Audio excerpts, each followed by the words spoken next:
Praise the Lord. सबों को जय मसीह की। आप सब अच्छे हैं, ये मेरा विश्वास है।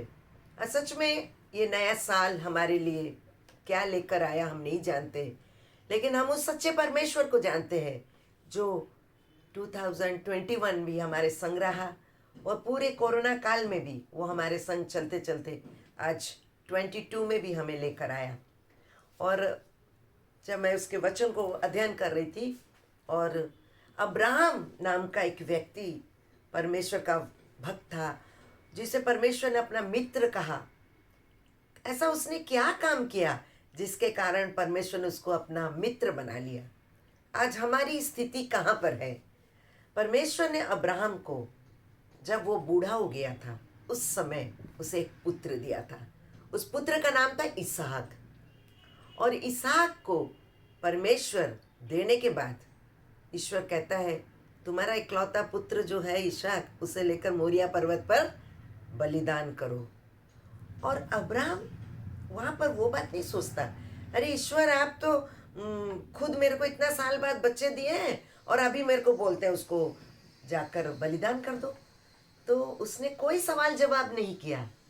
रात को पत्नी के साथ सोता है, सुबह उठता है, लेकिन अपनी पत्नी को उसने कुछ नहीं कहा।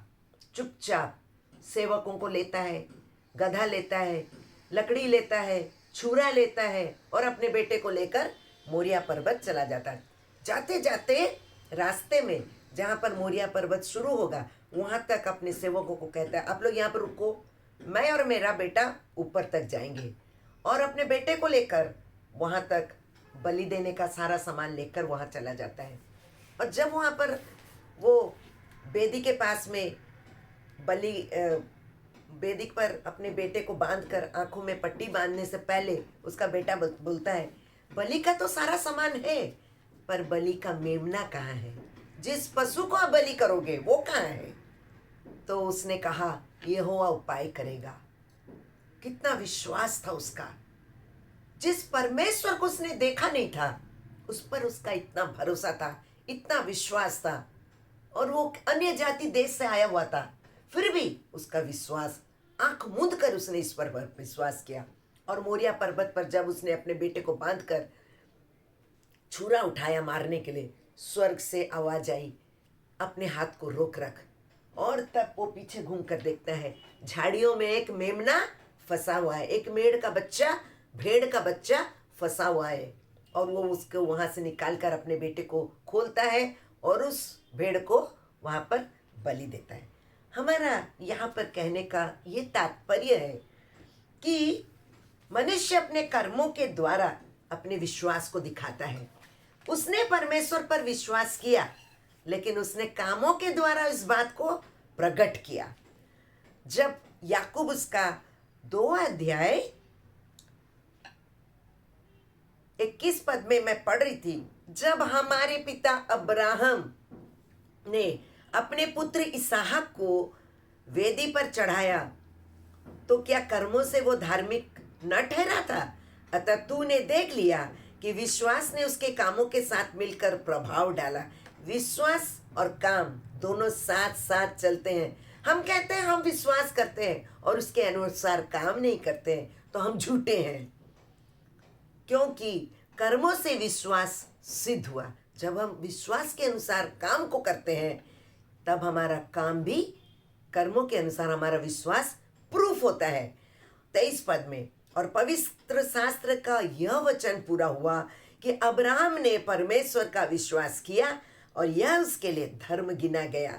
जब हम परमेश्वर पर विश्वास करते हैं तो यह हमारे लिए धर्म गिना जाता है और वह परमेश्वर का मित्र कहलाया। परमेश्वर का मित्र अब्राहम को कहा जाता है। इस प्रकार तुमने देख लिया, मनुष्य केवल विश्वास से नहीं वरन कर्मों से भी धर्मी ठहरता है। हम सिर्फ कहते हैं हम विश्वास, हाथ पे हाथ धर के बोलेंगे हम विश्वास करते हैं, हम विश्वास करते हैं, हम विश्वास करते हैं, 150 बार जाप करेंगे, कुछ फायदा नहीं। हमें उस विश्वास के अनुसार सच्चे परमेश्वर को विश्वास करते हैं तो वो जो आज्ञा दिया है उसे हमें कामों में दिखाना है, मानकर उसके आज्ञा को। हम कैसे कहते कि हम परमेश्वर आपको बहुत प्रेम करते? कैसे?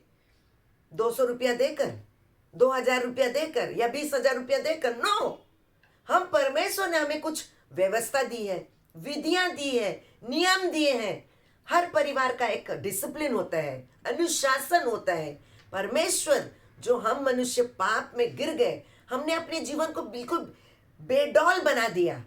परमेश्वर हमें डिसिप्लिन किया, फिर से एक बार अपने बेटे के लहू से हमें धोया, हमें अपने रास्ते में लेकर आया, उस गंदे रास्ते से अच्छे रास्ते में लेके आया, उस अशुद्ध जीवन से शुद्ध जीवन में लेके आया।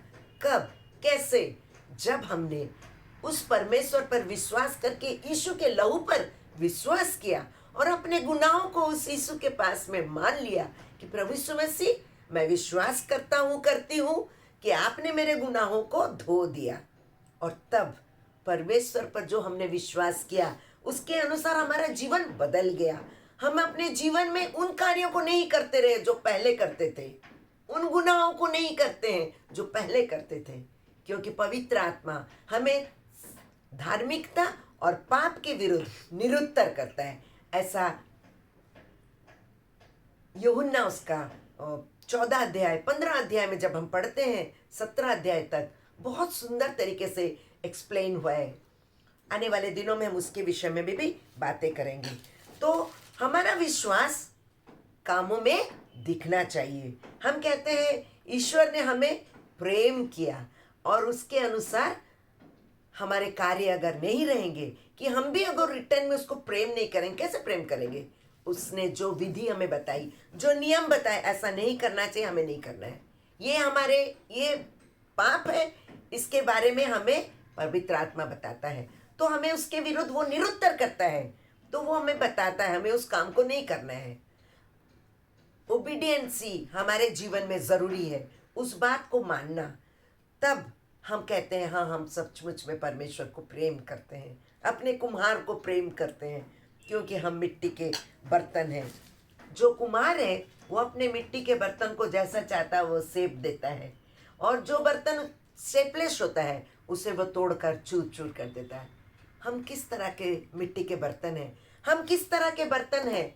क्या हम परमेश्वर के हाथों में उपयोगी पात्र बने हैं, जिस पात्र के द्वारा परमेश्वर अपनी महिमा करना चाहता है? हम सिर्फ सूखे विश्वास के द्वारा लोगों को बताते हैं कि हम सच्चे परमेश्वर को जानते हैं। क्या फायदा वैसे जानकर? इंटेलेक्चुअल वे में हम ईश्वर को जानना कोई बड़ी बात नहीं है। 4 बुक्स पढ़ के लोग परमेश्वर को जान जाएंगे, लेकिन उसे ग्रहण करना है, हृदय से ग्रहण करना है और अपने परमेश्वर को हृदय में स्थान देना। जब ईश्वर की उपस्थिति हमारे हृदय में आएगी तो हम पाप करने से डरेंगे, हमसे गलतियां होंगी ही नहीं। होने से भी हमारे गलतियों को हम एहसास करेंगे, पश्चाताप में भर जाएंगे, क्योंकि पवित्र आत्मा हमें कन्विक्ट करता है कि ये गलत है, और गलत चीज लेकर हम परमेश्वर के सम्मुख नहीं आ सकते हैं। इसलिए अभी हमें शांत रहना है और चुपचाप होकर प्रभु परमेश्वर के पास वापस आ जाना है, क्योंकि यीशु मसीह का आना बहुत करीब है और तुरही फूंकी जाएगी। चारों तरफ से लोगों को इकट्ठे की जाएगी।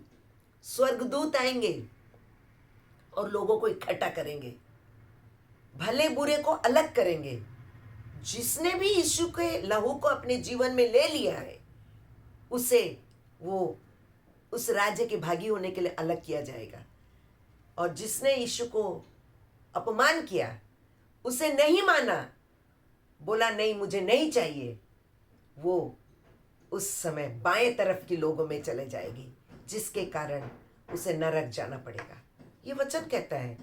विश्वास के द्वारा हम अपने कामों के द्वारा इस बात को जताते हैं कि हम सच्चे परमेश्वर के उपासक हैं। हमारे कामों में वो दिखाई देनी चाहिए। जो कुछ करते थे अब से और नहीं करेंगे, यही हमारा जीवन है, और यीशु मसीह हमसे वही चाहता है। आइए हम लोग छोटी सी दुआ करें। परमेश्वर पिता, हम आपका धन्यवाद करते हैं। इस वचन को समझने में, समझाने में हम सब की मदद करिए। ओ प्रभु, हम फिर से उस पुराने रास्ते में न जाएं, पूरी तरह से लौट कर आपके पास वापस आएं, ताकि जितने लोग इस वचन को सुने हैं उनके जीवन में आपका वचन कार्य करने पाए। यीशु के नाम से मांगते हैं, आमीन, आमीन। Thank you.